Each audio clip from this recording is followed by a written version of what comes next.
চিনতে পারলে এনাদের?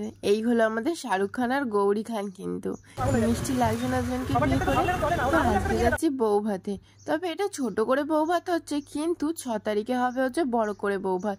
তো এসেই দেখছি বর তার ভিডিও দেখতে ব্যস্ত, তার মানে আমি যে ব্লগটা করে আজকে ছেড়েছিলাম সেই ভিডিওটাই দেখছে।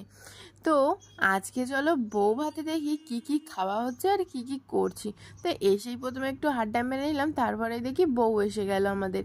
তারপরে দেখো বউকে দেখার জন্য বর এখনও সেই পাগলামি করছে, ইঁদুরের মতো কুরকুর করে বেরিয়ে এসছে গর্ত থেকে। তারপরেই আমরা একটু ঠাকুর দর্শন করে, মানে ওদের বাড়ি ঠাকুরটা এতটাই সুন্দর আমার দেখে মনে হলো একটা ক্লিপ নিয়েই নি তোমাদের জন্য। তো তারপরে বসে গেলাম খেতে, আর খাওয়ার পাতে ছিল কি আর বলবো, এটা নিয়ে তো কিছু বলার নেই। তো পড়ে গেছিলাম মাটন আর ভাত। তো এইটা খেয়েই আজকের মতো ব্লগ শেষ করলাম। ভালো লাগলে প্লিজ লাইক শেয়ার সাবস্ক্রাইব করো।